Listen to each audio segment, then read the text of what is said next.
We have reached the end of the chapter called Expressions of Love for Krishna. And the last expression called disease. Disease.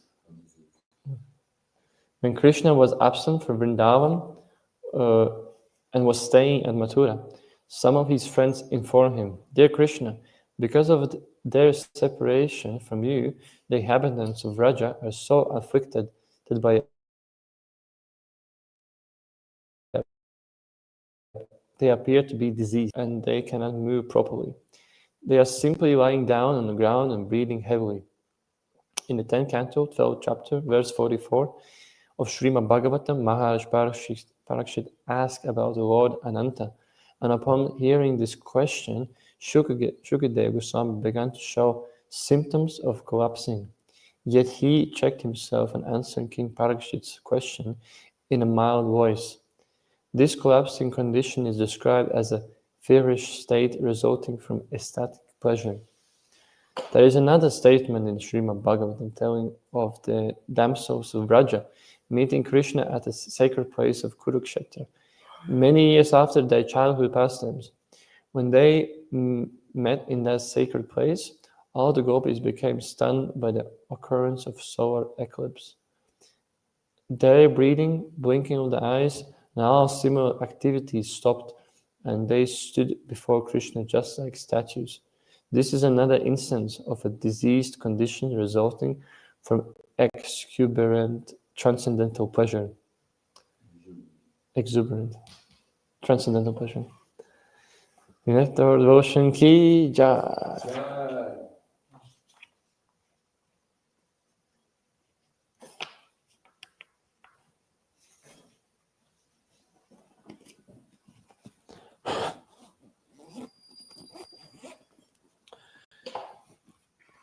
Om Namo Bhagavate Vasudevaya.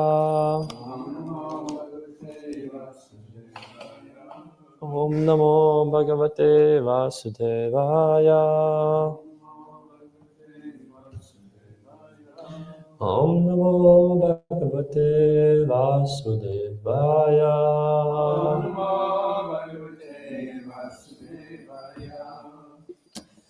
Reading from Srimad Bhagavatam, Canto 8, Chapter 4, entitled Gajendra Returns to the Spiritual World. We'll read texts 14 and 15. Etan Maha Raja Taverito Maya Etam Maharaja Tevarito Maya Krishna Nubhavo Kaja Raja Mokshanam Krishna Nubhava Kaja Raja Mokshanam Svargyam Yashayam Kali Kalmashapaham Svargyam Yashyam Kali Kalmashapaham Dushvapan Nasham Kuru Varya Shinvatam Dushvapna Nasham Kuru Varya Shinvatam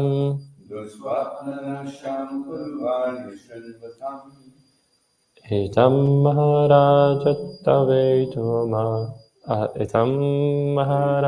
Tevarito Maya Krishna Nubhavo Gajaraja Mokshanam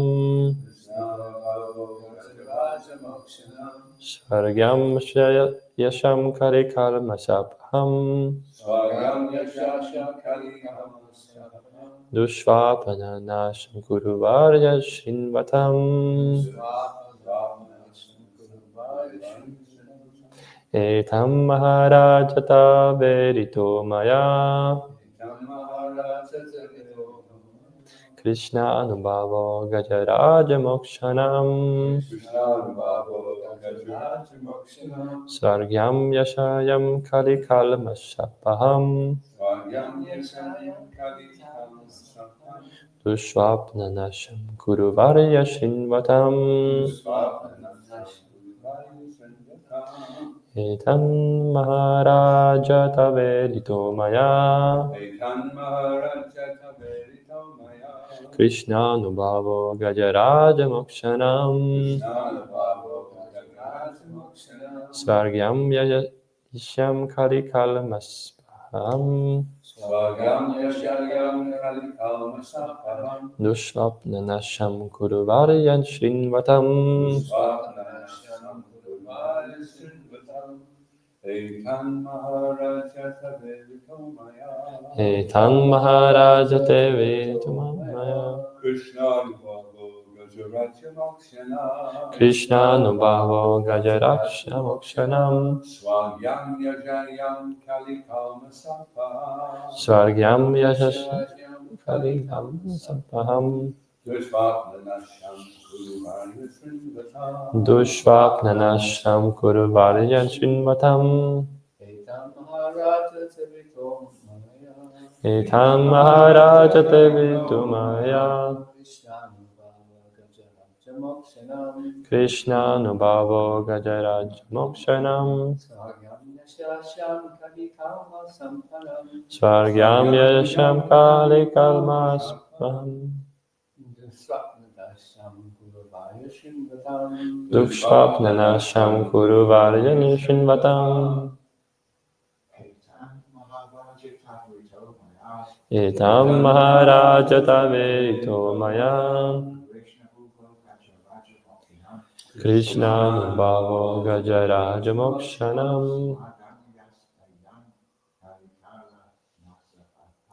Svargyam Yasham Kali Kalmasapaham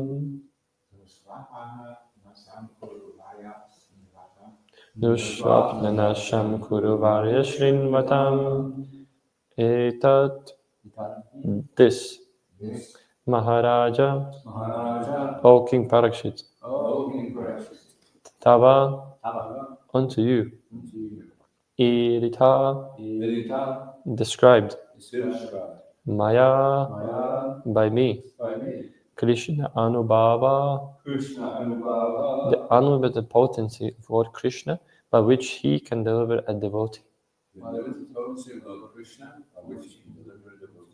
Gajaraja Moksharam delivering the king of the elephants.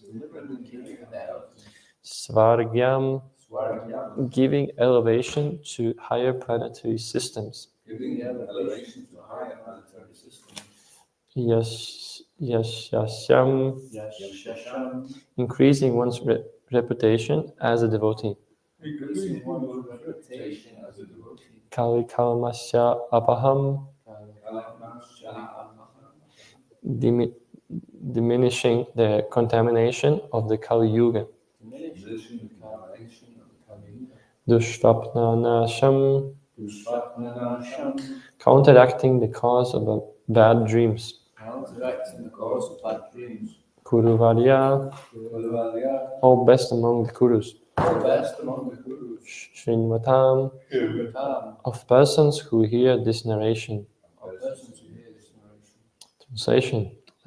My dear King Parikshit, I have now described the wonderful power of Krishna as displayed when the Lord delivered the king of the elephants. All best of the Kuru dynasty. Those who hear this narration become fit to be promoted to the higher planetary systems. Simply because of hearing this narration, they gain reputation as devotees. They are unaffected by the contamination of Kali Yuga and they never see bad dreams. Text 15. Yatanu kirtyanti etach cheraskamadri jataya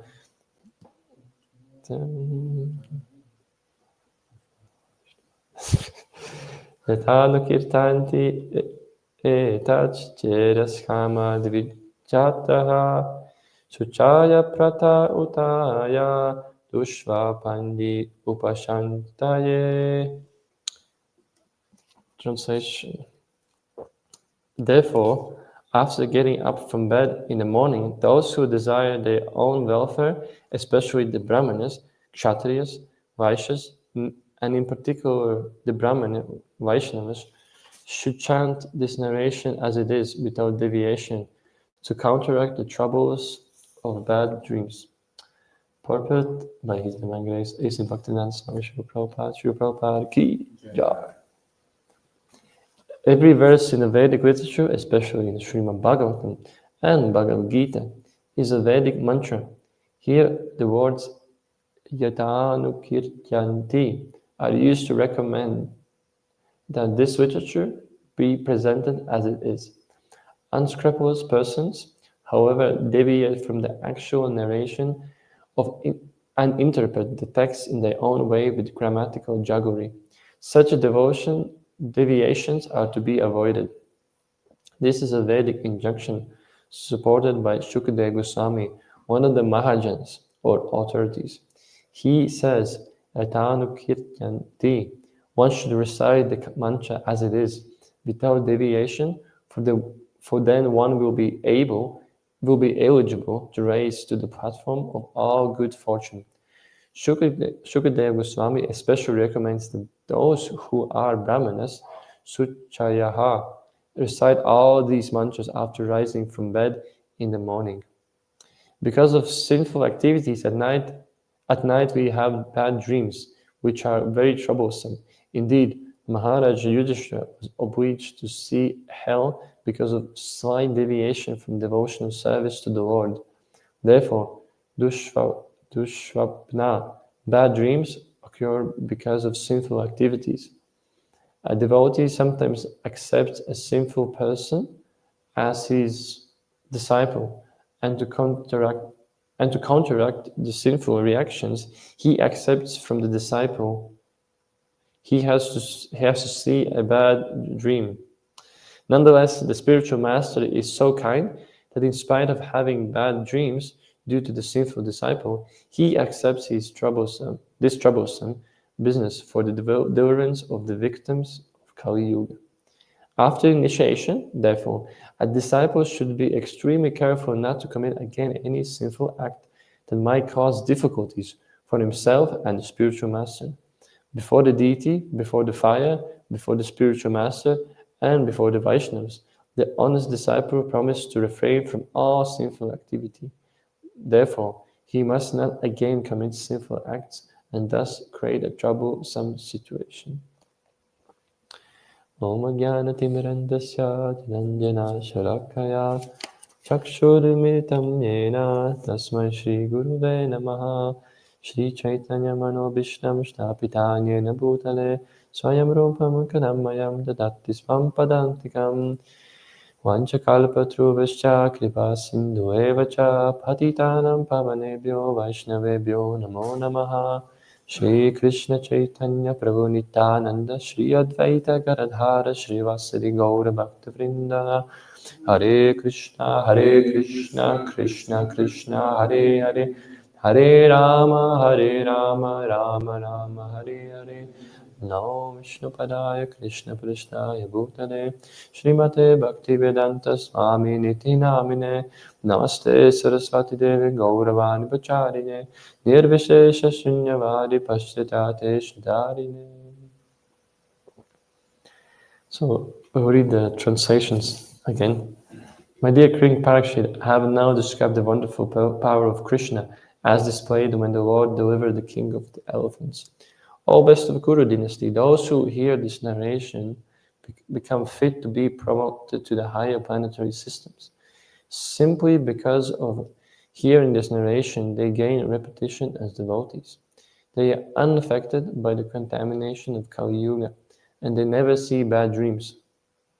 Therefore, after getting up from bed in the morning, those who desire their own welfare, especially the Brahmanas, Kshatriyas, Vaishyas, and in particular the Brahmana Vaishnavas, should chant this narration as it is, without deviation to counteract the troubles of bad dreams.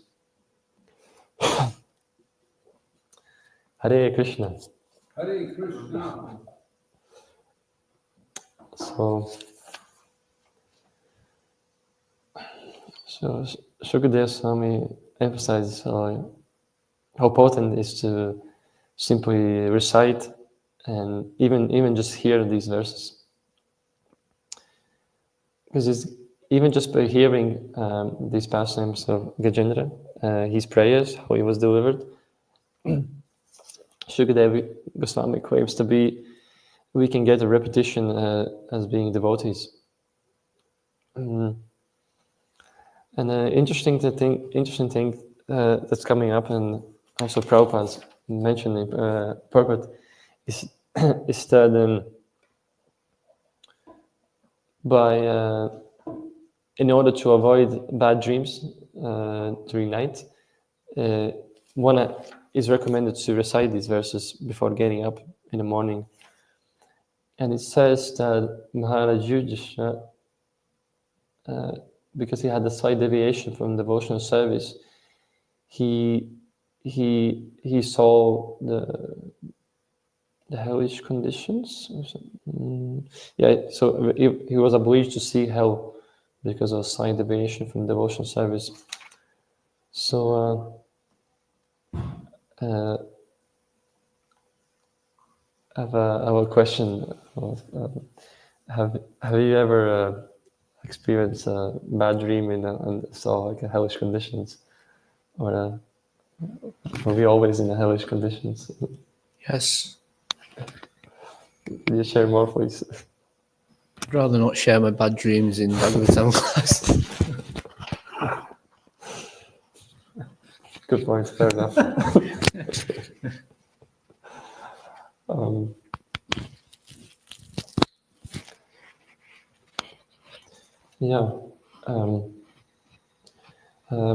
I personally haven't experienced or saw hellish conditions. Well, it depends how we define what are the hellish conditions, because we can say that being in our current position in this material world also is quite hellish. Or just like Prabhupada said, that I think it was in class in London, someone was asking about to describe hellish planets, or how do the hellish planets look like, and I think Prabhupada was saying that London is hell or something like that. So we're thinking that everything is nice and good, but actually there's a lot of suffering in the world. So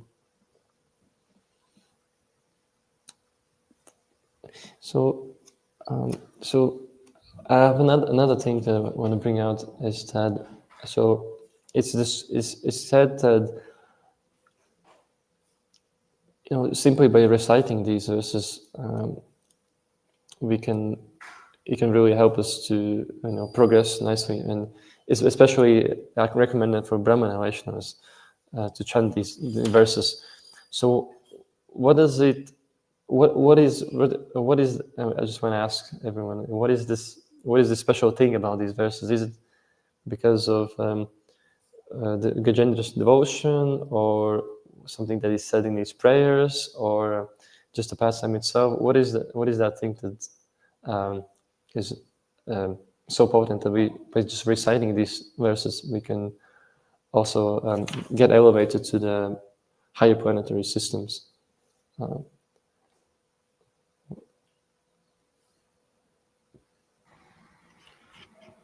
Because it's referred to by Vyasadeva, because it's in the Bhagavatam, and Bhagavatam is especially auspicious. Also because it's an animal, so if a person feels that he's too unqualified to go back to Godhead, this is showing that even an animal, there's not many cases in the Bhagavatam where it's referred to that an animal goes back to Godhead. Yeah. I don't have an answer myself. I just want to get everyone else point of view.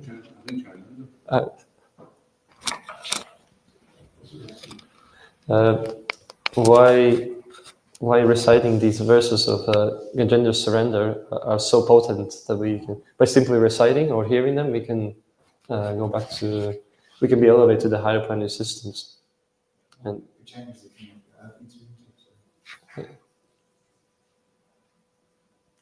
I guess that's also part of it for sure. It just makes me think of like when we say the names of Krishna or the names of other people, it reminds us of them. So similarly, we say this pastimes and we also get some of the benefit of the pastime as well. Okay. I don't know that's a sastric or anything, but it's just what came to my mind.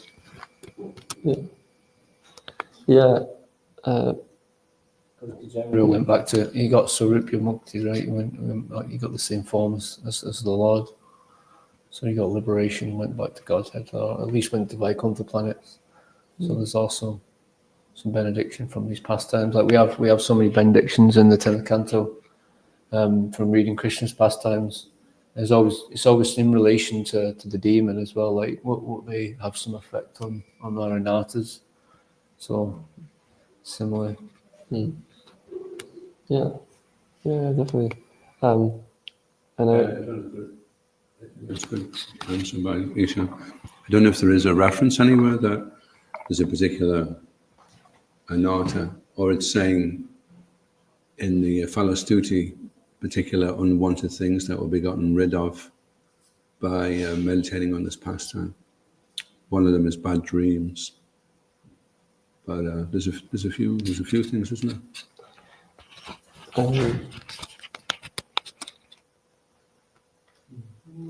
It just says those who desire their own welfare. So I guess it's that there should be more than just getting rid of bad dreams. And in Bhagavad Gita, Krishna also says that one who knows, understands my appearance and my transcendental activities is considerably liberated, because so and this is also an example of when Lord appears before Gajendra, so it's another transcendental activity of the Lord and his devotees. So basically, simply just because Krishna is none different from his past pastimes, so by simply reciting these, we can also get a lot of benefit. Same as chanting. So.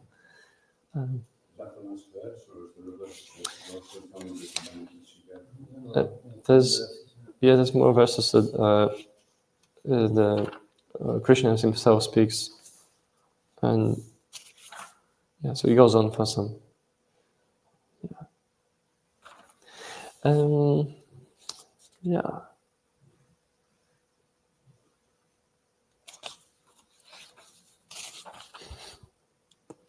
Also, what's significant about the pastime is that it establishes Krishna as the supreme benefactor, and one can surpass the demigods. So people that are interested in demigod worship, this will help to smash their attachment to the benefits that demigod worship can yield, as opposed to worshipping Krishna and Narayan.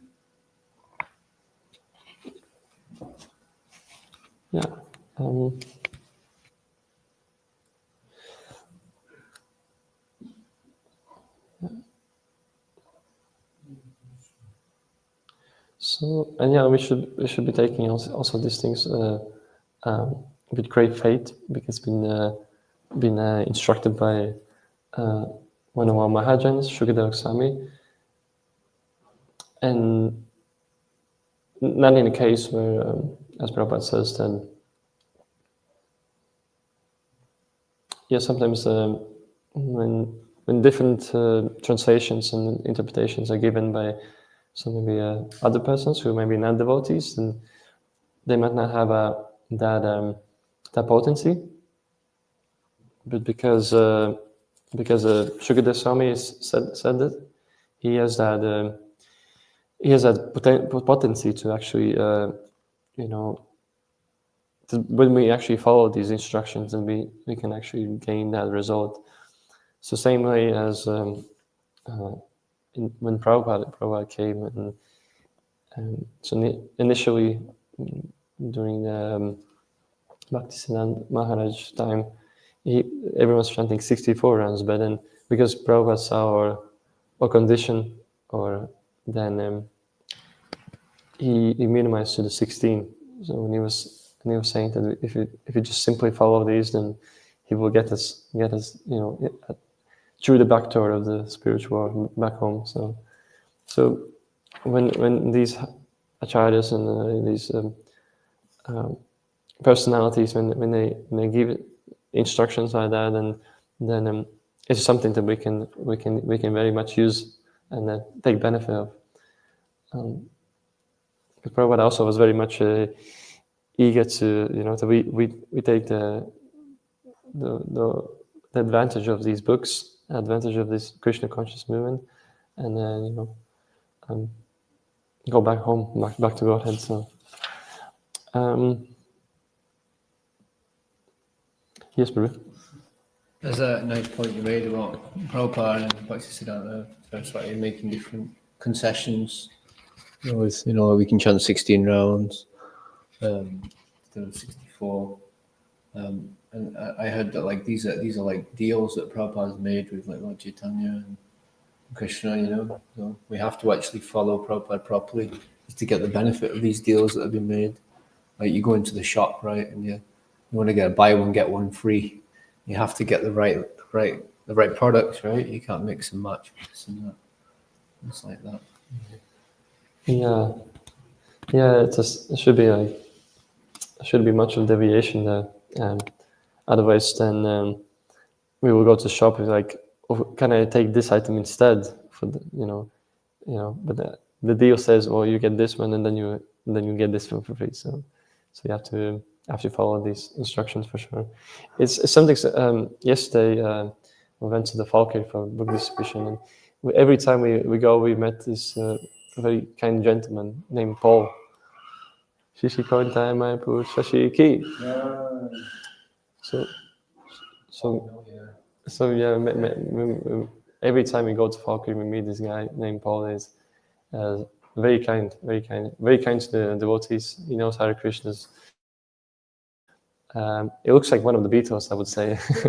And whenever we meet him, he gives a nice donation. And yesterday, he was saying, so he did some devotional service. He bought some tea for us, and he was saying that he was asking me if I do this, will I go back? Will I go back? So I was saying we'll make arrangements with Krishna, but we'll make arrangements. But now I was thinking in my head, it's like, who I am to make arrangements with Krishna, right?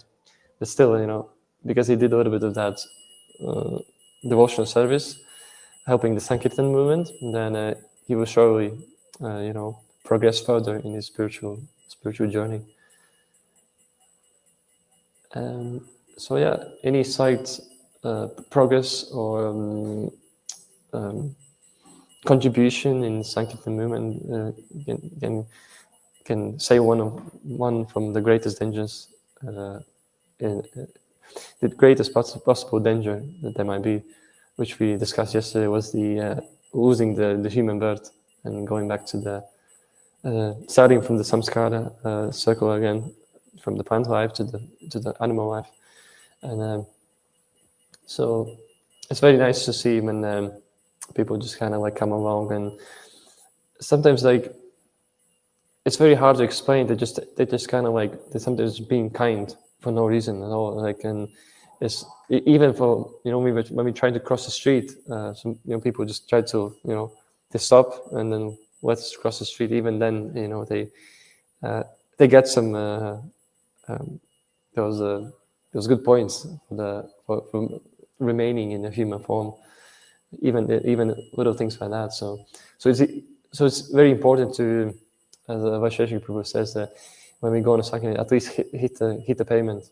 Oh, what's it? Yeah. Touch the payment. Yeah, that's the one. So because we are on this sort of mission, we already we interact with everyone, and so any little activity is benefiting for ourselves and everyone else. So, and even if we manage to give them a book, that's great, and everything else is just extra. Yeah. So, yes, Prabhu. Yeah, what's been helping me a lot lately on Sankirtan is that when the results is not coming, then you can become a little bit abrupt with people and a bit discouraged. So if you focus on what you're there for, which is just to show them compassion, to stay in that mood of compassion, then and then the test is, can you do that when it's not going the way that you want? And then if you're really in that mood, then generally people are more inclined anyway to be engaged. So you just have to hold on to that compassion when not much is happening. And then things generally go nice, you know.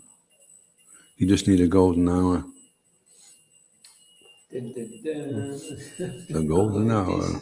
Sometimes it comes straight away. Sometimes it comes at the end of the day. Sometimes it's in the middle. Sometimes it's at the end of the week. As long as it's not the end of your lifetime.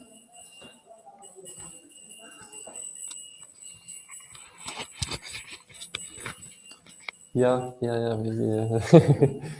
Yeah. As we've been discussing, is sometimes when we see the book scores, we see the Lakshmi score, but there's also other score, which is like, you know, how many people got human birth. Next slide, the getting human birth, and all these other things, you know, that we don't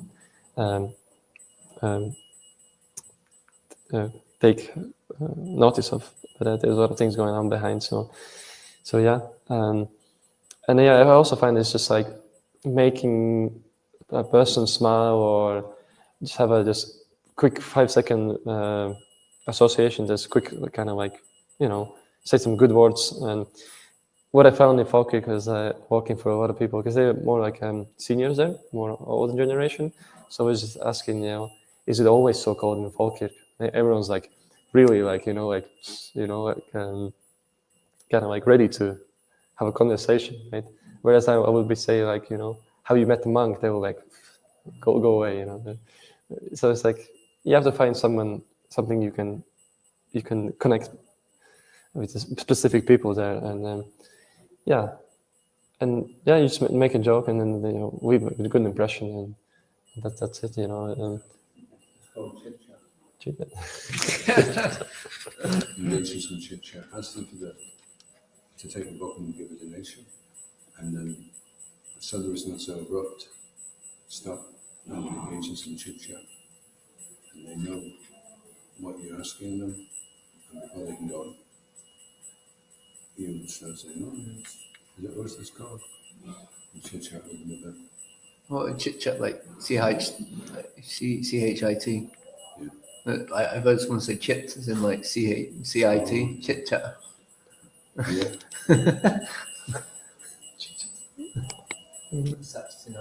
Yeah. There's a nice book called Lecture Bhakti Solution, and Corey and David Assey, she was a Prabhupada disciple. She was one of the early big Buddhists, and she said that you have to approach people in a completely non-threatening way, and immediately be able to connect with them and get the person to trust you.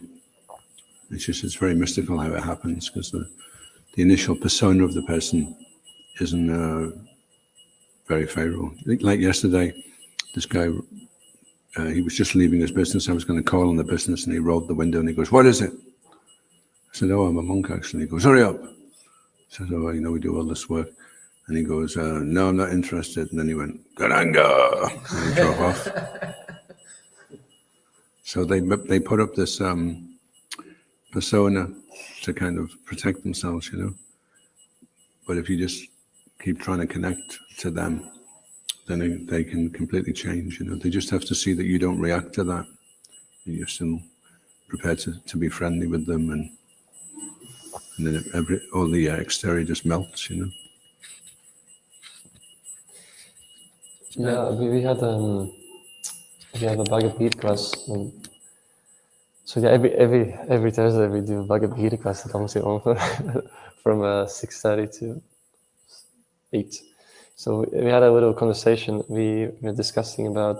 So one of our friends, he was sharing about how he was asking about what is his true duty and how, should he try to sort of like not punish, but basically kind of like put people straight, kind of like when someone's doing something wrong, he should be he's asking if he should be going and kind of like telling them this is wrong. And so he was talking about these things and how sometimes people can just kind of say negative things, but it's just a matter of like seeing that this is just their way of saying, I want to make some relationships, or maybe, or I need some connection, and it's just hard to see it through and kind of sometimes say, if they say something mean, take it with a very light-hearted way, so we don't get attached, or we don't,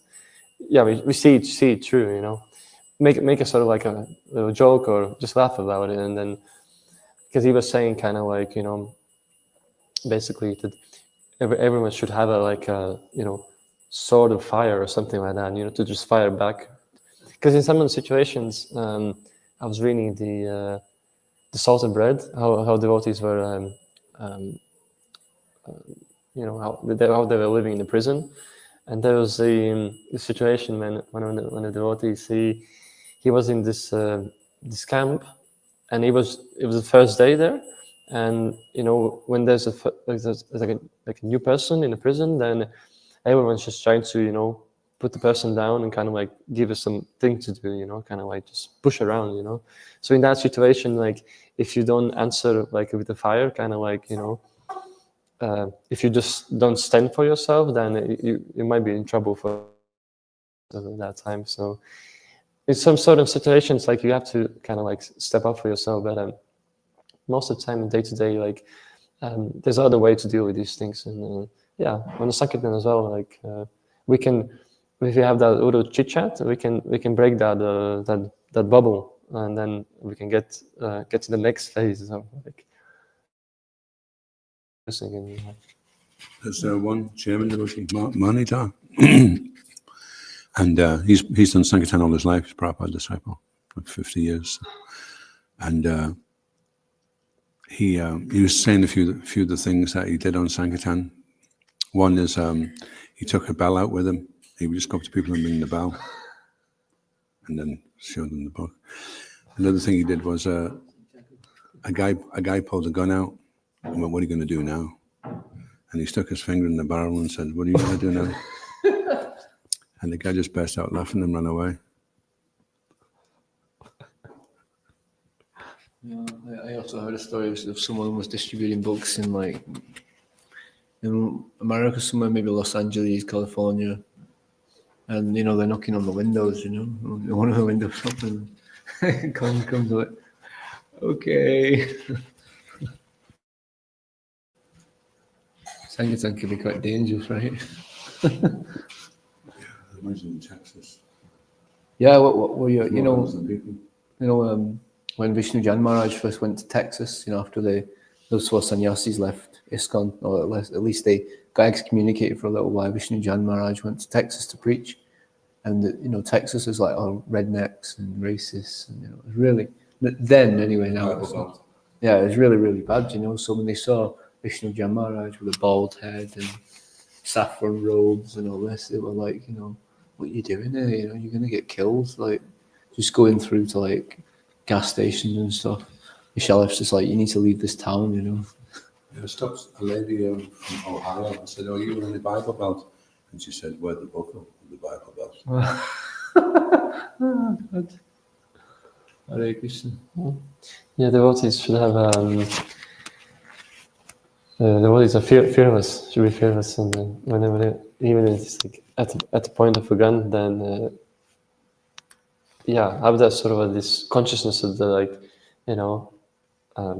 dying on the battlefield by doing Sankirtan, it's perfection, right? So we shouldn't have no fear, because we performing devotional service, and And then, but at the same time, we see it and kind of like Krishna gives intelligence, like how to get out of these situations. And if you surrender, then obviously Krishna will protect. And by just making a joke, be a little bit humorous, then you can get out of the situation. Yeah, because sometimes you might be a little bit too attached, or maybe your mental platform, or maybe too serious about the situation. Whereas, as I mentioned before, there might be some sort of like, this is the way how maybe people just kind of like approaching everyone else, right? So if you don't take it seriously, then, you can get through those other layers. The first layer, how they interact, and then have actually normal conversation with people. So, but these days, it's my personally, I haven't experienced anything too extremely dangerous and extreme just yet. I mean, there was one time where maybe like one guy just gave a really, really like very hard hug, like really just like, it's like, and there was one guy just like that with like tattoos and piercings from Glasgow, was like pointing that like this with fingers to me and like this, but there was nothing really. Otherwise, it's quite peaceful. So, yeah, just got a wee question, more to do with what's here on the purport. It says at the start of the purport, every verse in the Vedic literature, especially in Srimad Bhagavatam, Bhagavad Gita, is a Vedic mantra. And I was just thinking, does that mean that, we have to recite these things properly? Like, we have to get everything perfect, like every syllable, to actually get the benefit, right? So, like, to get the benefits of the narration and stuff like that, we have to chant everything properly, or is it more to do with like the proper mood, or something like that? Yeah, well, is it Treta Yoga they were doing fire sacrifices, or was it Dwapara Yoga? So in Satya Yoga they do meditation, and in the Dwapara Yoga they did fire sacrifice, right? And then or it was other way around. Either way, when specifically yoga they were doing the fire sacrifice, then it was very important to have the tone and all the pronunciation, the mantras were just right on, spot on. And otherwise, and then if you just have one syllable misspelled, then the demon's gonna come out, and everything can be just all the fire can be just have to start again. But in age of Kali, we can't really do that. So it's important to have that right intention. The same as like, we even struggle with the Hare Krishna mantra, right? Which we also don't pronounce it correctly. But Krishna understands what's in our heart, and naturally he will help us to get it right. And the same way for the verses from Bhagavatam and Bhagavad Gita. We understand what it means. We know the translation, and then we try to have that right intention. Because especially for us from Western countries, like pronouncing Sanskrit also is a bit of a challenge. So, because when someone like a Sanskrit scholar comes, or someone from India, then you can see here it's a bit different. The way they pronounce things. But as long as we have a right intention and that desire to please Krishna, then naturally we will get to the point where we can pronounce it right on, spot on. So, yeah. So does that mean we don't need to make any endeavor? We can just like, but we've got the right mood, right? Well, we should have a right mood, but we also should make endeavor, because it's from different pastime, from Damodar pastime, right? So you need your determined, you need your the mercy of Krishna, and then you also have to be determined. You have to make your endeavor, right, to progress. So you need desire to get better, right? So that's part of having the right mood, that you want to get there. So I think definitely one way of interpreting that is that it's foreseeing in the future how the Hindu will change the stories, like this artistic license. We see whether they make films, and to make them more dramatic, they'll include things which are not there. So chant and narration without deviation, as it is also like Bhagavad Gita, as it is. So it has to all be philosophically intact and not deviate from that. And we shouldn't think that, oh, well, we're okay, you know, that there won't be any deviation, because there's a whole chaos of deviation going on right now in ISKCON, of devotees having their own ideas of what Prabhupada meant, you know. Prabhupada said this, Prabhupada said that. It means we can do this, it means we can do that. Generally, it's always watering it down. And Shiva Ramos was saying it usually culminates in two things: illicit sex and intoxication. All the different weird and wonderful deviations that take place, you know. And you'll find in your lifetime that things that you just took as a given, you know, the Prabhupada wanted book distribution, even that will be under siege.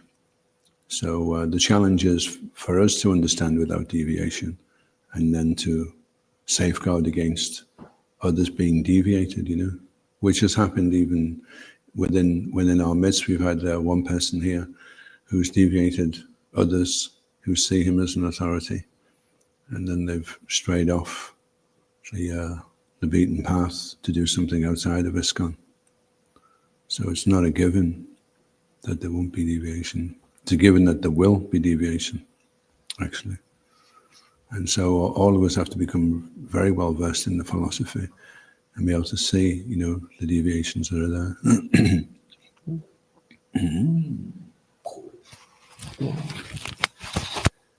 Yeah, we have to follow the instructions, and yeah.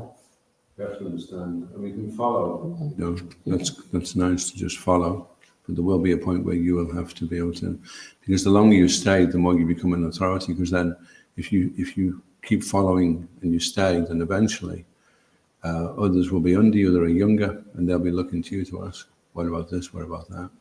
And you'll need to know. You know.